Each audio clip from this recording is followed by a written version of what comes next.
Ganpati classes में आपका हार्दिक अभिनंदन है। खुश रहिए, मस्त रहिए और खूब परिश्रम कीजिए। तो प्यारे बच्चों, देखिए आज हमारा जो टॉपिक है ना, वो वैसे तो हमारे जो बोलचाल में हम जो बोलते रहते हैं उसे बोलते हैं, लेकिन वैसे जब एग्ज़ाम में आता है ना, तब हम वो गलतियाँ कर बैठे। तो वो जो बहुत ही महत्वपूर्ण है और बहुत ही व्यावहारिक है, जो हम बोलचाल में, जो लैंग्वेज में, शब्दों में, वाक्यों में प्रयोग करते रहते हैं, लेकिन वो कौन सा टॉपिक है जो हम जानते हुए भी अनजान बन जाते हैं एग्जाम में और हम गलती कर लेते हैं। तो देखिए वो है लोकोक्तियाँ। अब लोकोक्तियाँ है क्या, पहले हम इसके बारे में जानेंगे, लोकोक्तियाँ है क्या। तो देखिए सबसे पहले तो प्यारे बच्चों, बेटे देखिए क्या होता है कि ये जो आप तैयारी करते हो, तो उसके लिए क्या होता है कि जब आप पढ़ने बैठते हो तो ये सोचते हो कि ये कौन सा टॉपिक है, क्या है। तो आप अपने डायरी में नोट्स कर लीजिए कि कौन कौन से आपके सिलेबस में जो टॉपिक है वो कॉन्सेप्ट लिखिए, और जो जो हम वीडियो में डाल रहे हैं वो आप उनमें से सिलेक्ट करके उसका अध्ययन कर सकते हैं। क्योंकि हम बोर्ड क्लासेज के हिसाब से, कॉम्पिटिटिव एग्जाम है उनके, और जो और क्लासेज है उनके हिसाब से अभी जो भी ग्रामर, जो व्यावहारिक ग्रामर है उसकी वीडियो डाल रहे हैं। तो आपके सिलेबस में जो भी उनमें से कॉन्सेप्ट है आप वो सिलेक्ट करके वो उसका अध्ययन कर सकते हैं। तो देखिए अब चलते हैं हम लोकोक्तियों का अध्ययन करने। तो लोकोक्ति, लोकोक्ति संस्कृत भाषा का शब्द है। किसका? संस्कृत भाषा का शब्द है। लोकोक्ति शब्द लोक प्लस उक्ति, लोक प्लस उक्ति दो शब्दों से बना है। किससे? दो शब्दों से, लोक प्लस उक्ति। लोक क्या, यहाँ लोग नहीं लिखा हुआ, लोक है, लेकिन लोक यानी लोग, लोगों द्वारा, उक्ति यानी कही हुई बात। अब देखिए लोग तो दिन भर में पता नहीं क्या क्या बोलते रहते हैं, कुछ न कुछ बोलते ही रहते हैं ना, वो सारी उक्ति नहीं, वो बात, अहम बात, बहुत ही प्रभावपूर्ण बात, बहुत ही गहरी बात, बहुत ही इम्पोर्टेंट बात, जो लोगों द्वारा किसी स्टिक प्रमाणित बात को स्पष्ट करने के लिए जो बोली जाती है ना, वो उक्ति, वो उनका बात, लोगों द्वारा वो कही हुई बात जो बहुत ही प्रमाणित होती है, प्रभावपूर्ण होती है और बहुत ही अर्थपूर्ण होती है, गंभीर अर्थ वाली होती है, प्रभावपूर्ण अर्थ वाली होती है, वो होती है लोक उक्ति। नहीं तो अब लोक उक्ति लोगों के द्वारा कही हुई बातें, तो वो तो दिन भर में पता नहीं लोग क्या क्या बातें ही करते, तो सारी वो बातें नहीं, बहुत ही अहम। तो देखिए आगे हम अध्ययन करेंगे तो पता लग ही जाएगा कि कौन कौन से कैसी। लोकोक्ति का अर्थ क्या है? लोक में प्रचलित उक्ति या कथन, अर्थात जब कोई पूरा कथन वाक्य किसी प्रसंग विशेष में उद्धृत किया जाता है, प्रयोग किया जाता है, जब कोई पूरा कथन किसी प्रसंग विशेष में प्रयोग किया जाता है यानी प्रभावपूर्ण तरीके से, तो वो क्या है? लोकोक्ति है। अब मैं महत्वपूर्ण लोकोक्तियाँ हमने इसमें जो लिखी है वो अभी हम अध्ययन करते हैं। वैसे और भी है, बहुत सारी है, लेकिन हमने कुछ यहाँ लिखी है लोकोक्तियाँ जो महत्वपूर्ण है, और भी महत्वपूर्ण है, उनका भी अध्ययन करना है। और आज हम जिन लोकोक्तियों का अध्ययन कर रहे हैं, चलिए उनका अध्ययन करते हैं। आम के आम गुठली के दाम, आम के आम गुठली के दाम, तो एक ही काम से दोहरा लाभ हो जाना। अब कैसी हुआ देखिए, आम के आम और गुठली के दाम, आम लाए, आम तो खाए, साथ में गुठली के भी दाम कमा लिए, तो डबल लाभ हो गए ना। तो इसका काम है किसी भी एक काम से दोहरा लाभ हो जाना, दोगुना लाभ हो जाना। दोगुना लाभ होता है ना, उसकी तब बोलते हैं। ऊंट के मुंह में जीरा, जरूरत से का बहुत कम। जब कहते हैं ना बहुत कोई मात्रा में कोई वस्तु या कोई क्वांटिटी कम होती है, तो कहते हैं ना क्या है, ऊंट के मुंह में जीरा जितना ही नहीं है, यानी जितनी आवश्यकता है उससे बहुत ही ज़्यादा कम है। जितनी आवश्यकता होती है ना उससे बहुत ज़्यादा, यानी ज़रूरत से बहुत ही ज़्यादा कम होती है, तब बोला जाता है ऐसा। थोड़ी बहुत कम होती है ना, 19-20 के फेर में नहीं, बहुत ज़्यादा अंतर होता है ना, रिक्वायरमेंट बहुत ज़्यादा होती है और पूर्ति बहुत ही कम होती है, ना मात्र नहीं होती है, तब ऐसा बोला जाता है। हर बार ऐसा नहीं बोला जाता है। एक अनार 100 बीमार, एक अनार 100 बीमार, यानी वस्तु तो एक है लेकिन उसको पसंद करने वाले क्या है? लाखों है, लाखों की एक ही पसंद है। अब वो कैसे संभव हो सकता है? यानी डिमांड सबको, वस्तु तो एक है और रिक्वायरमेंट सबको है, तब ऐसा बोला जाता है। क्या बोला जाता है? एक अनार 100 बीमार। आप भला तो जग भला। देखिए अब कहते हैं ना, एक दूसरे कहते हैं वो ऐसा है, वो वैसा है, उसने ये किया, उसने वो किया। तो इसमें ये कह रहे हैं कि ये जो संसार है इसमें सबसे पहले हमें अपने स्वयं का सुधार करना चाहिए। हम जैसी विचारधारा रखेंगे वैसे ही हमें सांसारिक लोग दिखाई देंगे। तो इसमें कह रहे हैं स्वयं अच्छे तो सारा संसार हमें क्या होगा, अच्छा ही दिखाई देगा। तो आप भला तो जग भला, आप यानी स्वयं स्वयं आदर्श विचार रखेंगे, सकारात्मक पॉजिटिव विचार रखेंगे तो जग, जग यानी सांसारिक लोग, भला यानी अच्छे।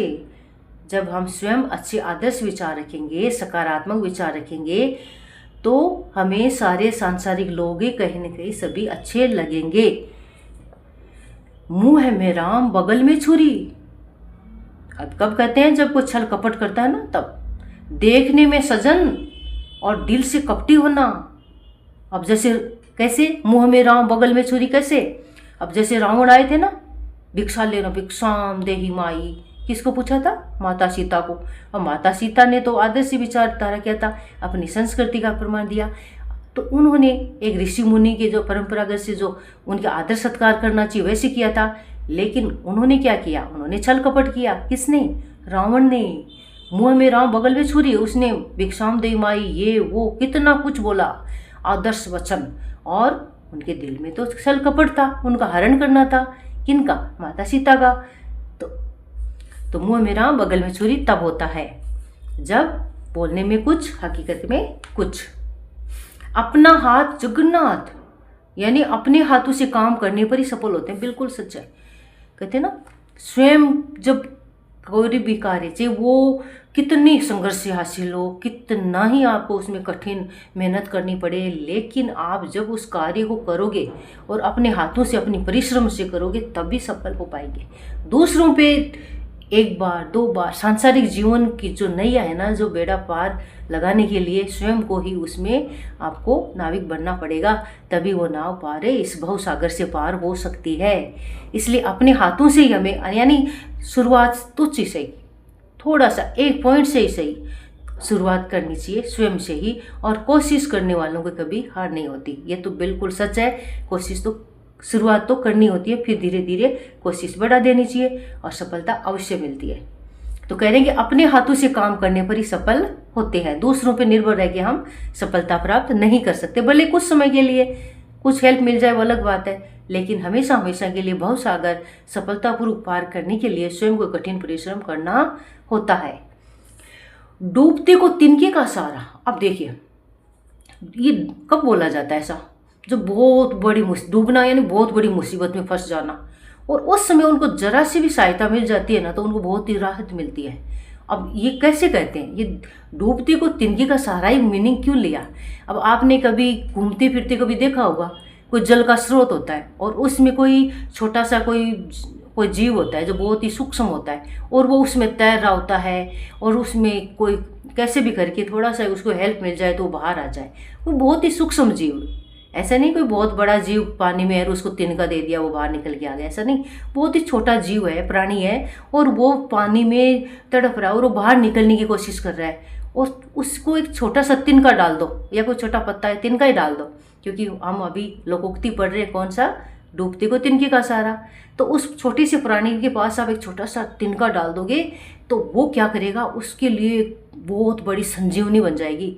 उस डूबते प्राणी के पास उसको क्या बन जाएगा, बहुत ही बड़ी संजीवनी बन जाएगा वो तिनका, और उस पे उसका सहारे से वो अपने जीवन को बचा लेगा।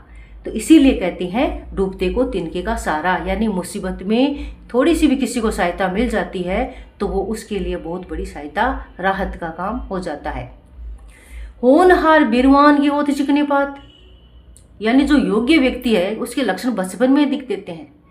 योग्य व्यक्ति के लक्षण क्या दिख जाते हैं, बचपन में पहचान लिए जाते हैं। जब कभी कहते हैं ना कि पूत सपूत तो क्या धन संचय, पूत कपूत तो क्या धन संचय, इसीलिए कहते हैं। और जो जैसे दिखते हैं ना, बच्चा जो छोटा ही होता है ना, जब भी कहते हैं ना कि बचपन में दिख जाता है कि आगे जाके क्या बनने वाले। हाँ, ऐसी बात नहीं है, उनको सुधारा जा सकता है, परिवर्तन किया जा सकता है, बहुत कुछ बाद में बदलाव भी दिया जा सकता है, लेकिन कुछ न कुछ वो प्रवृत्ति तो दिखाई दे ही जाती है जो कहीं न कहीं जीवन में दिखाई देती है।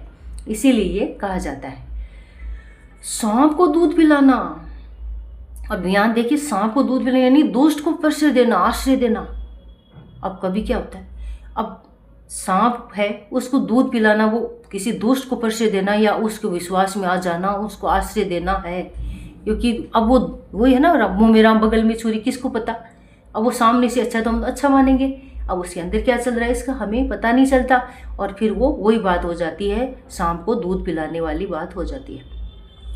अध जल गगरी छलकत जाए, अध जल गगरी छलकत जाए यानी अयोग्य। अब इसमें क्या है, ये अध जल गगरी छलकत जाएगा, तात्पर्य क्या है इसका, ये है गगरी क्या है, गगरी यानी मटका, पानी का जो मटका होता है ना, छलकना, छलकना यानी जब वो ऐसे हिलता है ना मटका, उसमें अध जल यानी आधा भरा हुआ, जल यानी जल, गगरी यानी मटका, छलकत यानी छलकना जाए।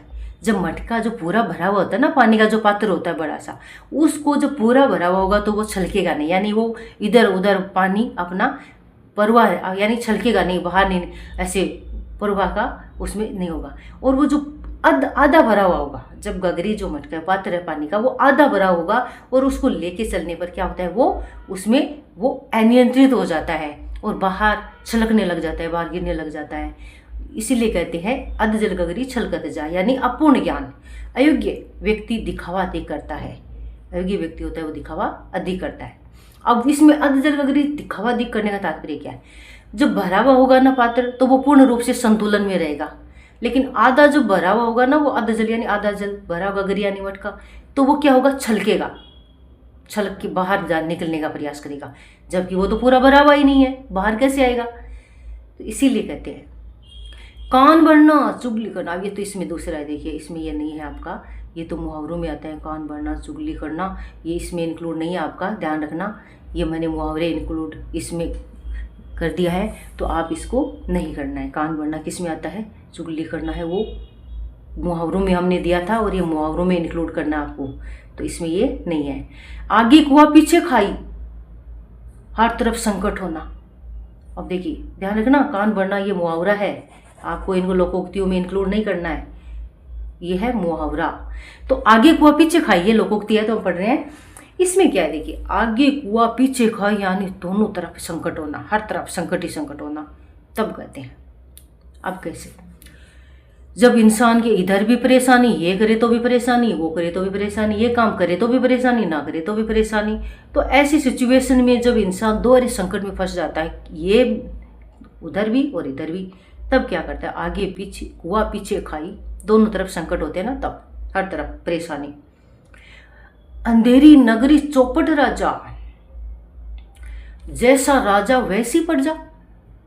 देखिए जब राजा क्या होता है, राजा का कार्य क्या होता है, राजा का कार्य होता है प्रजा की सेवा करना, प्रजा की समस्याओं का समाधान करना, और प्रजा को ही सर्वस्व मानना, प्रजा की खुशी में खुशी होना, प्रजा की समस्या को समस्या मानना और उनका निवारण करना, समाधान करना। तो अंधेरी नगरी चौपट राजा, जैसे यानी राजा जब दुष्ट होगा, राजा स्वयं भ्रष्टाचारी होता है, तो फिर प्रजा कैसी होगी, वैसे ही होगा जैसी वो नगरी कैसी होगी, यानी वहाँ के लोग कैसी होगी। अंधेरी नगरी चौपट राजा, वहाँ जैसे राजा होगा वैसी फिर प्रजा बन जाएगी, ना उनमें कोई सुकून है ना राजा के पास कोई ईमान है, तो फिर वहाँ अव्यवस्था हो जाती है। राजा ही जब स्वयं भ्रष्टाचार करते हैं तो फिर प्रजा वो तो करती ही है, इसलिए कहते हैं वहाँ पूर्ण रूप से अव्यवस्था हो जाती है। ईश्वर की माया कहीं धूप कहीं छाया। अब देखिए यहाँ धूप और छांव से क्या माना है, यहाँ धूप माना है पीड़ाओं को, कष्टों को, और छांव किसको माना है, छांव माना है आनंद को, सुकून को, सुख को। तो देखिए कहते हैं ना कि ईश्वर की माया भी कभी किसी के जीवन में सुख है, किसी के जीवन में दुख है, लेकिन जैसे छांव और धूप बदलते रहते हैं, एक जगह स्थायी नहीं है, वैसे भी सुख और दुख भी बदलते रहते हैं। देखिए कभी कभी लोग क्या सोचते हैं, बहुत ही दूरदर्शी, और दूरदर्शी तो बनना अच्छी बात है, लेकिन नकारात्मक दूरदर्शी नहीं बनना चाहिए। जब अगले पल का हमें कुछ पता ही नहीं है कि क्या होने वाला है, तो फिर अगर हमें सोचने का अवसर मिला है कि अगले पल के लिए हमें कुछ सोचना ही है, तो आदर्श सोचें, नेगेटिव क्यों सोचें, नकारात्मक क्यों सोचें। या तो हम अंतर्यामी है जो सब कुछ जानते हैं, वो तो है नहीं, कोई नहीं अंतर्यामी, तो फिर अगले पल के लिए अगर कोई हम बिल्कुल अनजान है, कुछ पता ही नहीं है, तो फिर हमें अगर सोचना ही है तो कैसा सोचना चाहिए, पॉजिटिव सोचना चाहिए, सकारात्मक सोचना चाहिए, अच्छा सोचना चाहिए, क्योंकि आधा तो हमारे चिंतन से ही समस्या का समाधान हो जाता है। अगर चिंतन हम पॉजिटिव करेंगे तो वैसे कदम रखेंगे आगे। तो इसीलिए कहते हैं भाग्य की विचित्रता। भाग्य की विचित्रता यानी किसी के जीवन में दुख है, किसी के जीवन में सुख है, लेकिन दुख और सुख तो ऐसे दो पहिए हैं जो ये चलते रहते हैं। तो इसमें कभी भी किसी को भयभीत नहीं होना चाहिए। एक बार कहा था ना, अर्जुन ने श्री कृष्ण से कहा था कि हे कृष्ण, ऐसे बताइए जो एक लाइन में ऐसा कुछ बताइए जिससे हर परिस्थिति में इंसान अपना संतुलन बना के रखे। तो श्री कृष्ण ने लिख दिया, ये समय भी निकल जाएगा। क्या बोला? ये समय भी निकल जाएगा। अब कैसे? ये इसकी क्या बात है, इसके पीछे का क्या अर्थ है? जब कोई इंसान बहुत ज़्यादा परेशान होता है तो वो सेंटेंस पढ़ेगा, ये समय भी निकल जाएगा, तो वो क्या सोचेगा? वही सोचेगा चलो ये परेशानी कुछ दिनों की है, फिर अच्छा ही अच्छा होगा, सबको सुकून हो जाएगा। तो वो अपने आप को बैलेंस बना लेता है। और कोई बहुत ज़्यादा अहंकार में डूब रहा है और बहुत ज़्यादा, तो उसमें क्या है? वो सेंटेंस पढ़ेगा, ये समय भी निकल जाएगा, तो वो सोचेगा नहीं, ये राम ईश्वर की माया है, ये भी अस्थिर है। तो हमें सोच समझ के रहने की आवश्यकता है। हमें अस्थिर नहीं होना, हमें संतुलन के साथ आदर्श से जीवन जीना चाहिए। उसको भी शिक्षा मिलेगी तो उनके जीवन, दोनों के जीवन में एक आदर्श जीवन स्थापित हो जाएगा। खरी मजदूरी चोखा काम। अब इसमें खरी मजदूरी और चोखा काम का तात्पर्य क्या है? देखिए, खरी मजदूरी यानी पारिश्रमिक यानी मेहनत। अब कोई किसी इंसान से मेहनत है, कोई परिश्रम कार्य करवा रहा है, तो खरी यानी पूर्ण मजदूरी, उसकी मेहनत का उसको पूरा पैसा मिल जाता है, तो वो क्या होता है? चोखा काम। अब वो क्या करेगा? अब वो श्रमिक है, वो भी काम अच्छा ही करेगा। जब वो उसको पूर्ण रूप से पारिश्रमिक यानी उनको जितनी मेहनत के पैसे मिल जाएंगे तो वो ईमानदारी से काम करेगा। और वैसे ईमानदारी से तो करना ही चाहिए, क्योंकि ये नहीं है कि अगर बिना पैसे के भी काम करे तो भी काम तो ईमानदारी से करना चाहिए, क्योंकि कर्म ही ईश्वर है। और तो इसलिए, पर इसका मीनिंग जान रहे हैं ना, इसलिए हम ये बता रहे हैं, खरी मजदूरी चोखा काम। अगर पूर्ण अच्छे मुआवजे में ही अच्छा काम मिल सकता है। घर का भेदी लंका ढाए। अब ये बात तो बहुत ही प्रसिद्ध है, बोलते हैं ना, उसने तो अपनी सारी बातें घर के दूसरों को बता दी। सच्ची कहा है, घर का भेदी लंका ढाए। क्योंकि अब ये बात कब से लागू हो गई? अब देखिए, कहते हैं ना, रोंग तो रोंग ही है। अब जब विभीषण आए, विभीषण आपने अभी कोरोना के बाद में सब बच्चों को, आप बेटे आपको देखने को मिला है ना, रामायण बहुत अच्छी बात है। पॉजिटिव कहते हैं ना, हर पहलू के पॉजिटिव भी होता है, नेगेटिव। तो पॉजिटिव क्या है? जो अभी न्यू जनरेशन है, जो न्यू अभी और है, छोटे छोटे बच्चे हैं, सब है, सभी को एक अवसर भी मिला था रामायण देखने का। तो उससे सभी बच्चे जान भी गए थे सारे रामायण के जो पात्र है उनके बारे में। तो जो रावण है उनका छोटा भाई था विभीषण। अब विभीषण आदर्श थे, ऐसी बात नहीं है कि वो अच्छे थे, आदर्श थे, लेकिन ये बात उनके लिए लागू क्यों हो गई, इसके लिए बता रहे हैं कि इसमें जब उन्होंने सीता हरण किया था रावण ने, और उन्होंने क्या किया? समझाया रावण को कि ऐसी अच्छी बात नहीं है, आप आदर के साथ माता सीता को राम के पास छोड़ आइए। लेकिन रावण थे अहंकारी, अपने आप को बहुत ज़्यादा पावरफुल मानते थे। उन्होंने एक न सुनी और लास्ट में थक हार के विभीषण कहाँ आए? राम के शरणों में आ गए, राम के पास आ गए। अब ये लागू कब हुई?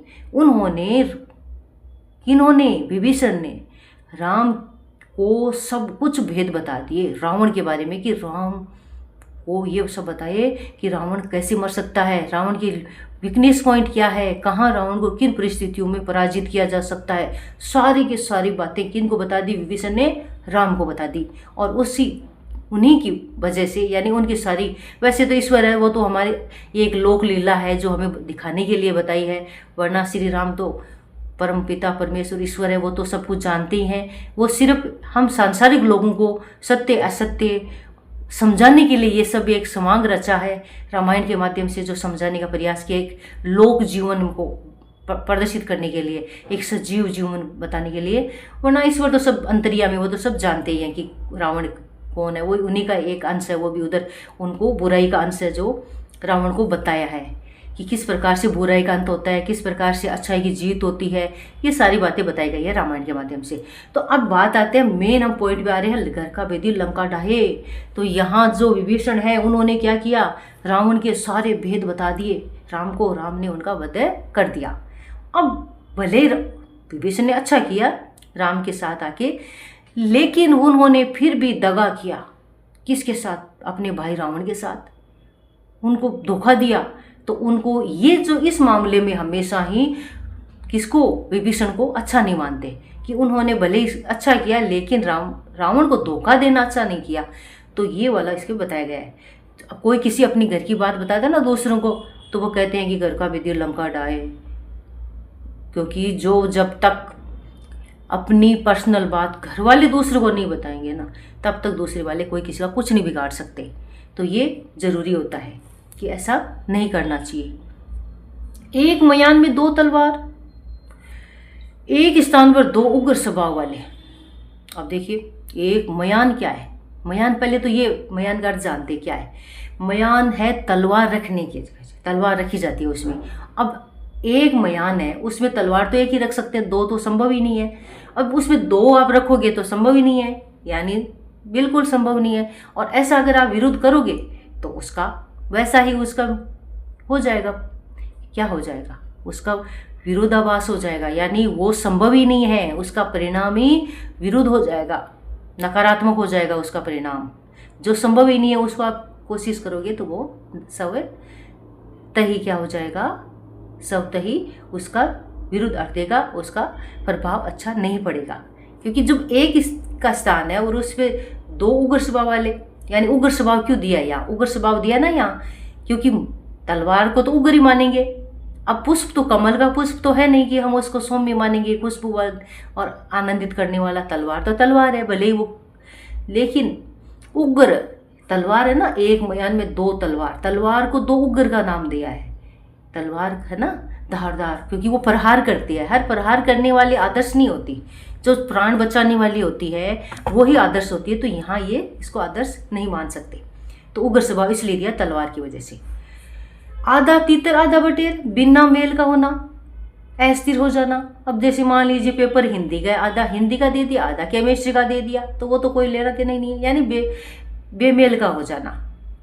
अंधु का लेना, माधो का देना, यानी लटपट से अलग रहना है, ना किसी से लेना देना, यानी ऐसे लेना देना नहीं। देखिए, संसार में रहना है, सामाजिक प्राणी है तो समाज में तो रहना ही होगा।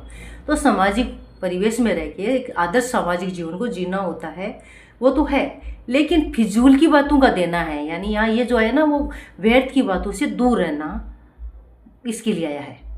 ईंट का जवाब पत्थर से देना। अब देखिए, दुष्ट के साथ दुष्टता का व्यवहार करना। अब देखिए, ये जरूरी है। कैसे जरूरी है? अब जैसे हमारा देश है, हमारा देश आदर्श देश है, विश्व गुरु है, कभी किसी के साथ छल कपट नहीं करता, कभी किसी के साथ धोखा नहीं देता। लेकिन पड़ोसी जो मुल्क है पाकिस्तान, वो दुष्टता का प्रमाण देता है हर बार, और हर बार हमारे देश के जो वीर हैं उनको नाकू चने चबाते हैं और उनको वापस छक्के छोड़ के भागना पड़ता है, छक्के छुड़ा देते हैं हमारे देश के वीर। तो ये दुष्ट का साथ दुष्टता से देना पड़ता है, क्योंकि कहते हैं ना अति सर्वत्र वर्ज्यते, तो अति लग जाते हैं तब तो करना ही पड़ता है ना ऐसा, इसलिए बोला गया है। आए थे हरिभजन को ओटन लगे कपास। अब जिस काम करने के लिए आते हैं वो काम छोड़ के दूसरे काम में लग जाते हैं, तब ऐसा बोला जाता है। इसीलिए करने कुछ आए थे और करने कुछ और लग गए, तो उसके लिए क्या बोलते हैं? करने कुछ आए थे और कर कुछ और है, तो बोलते हैं आए थे हरिभजन को ओटन लगे कपास। तो बच्चों, बेटे, आपको सभी को अच्छे से समझ में आया होगा।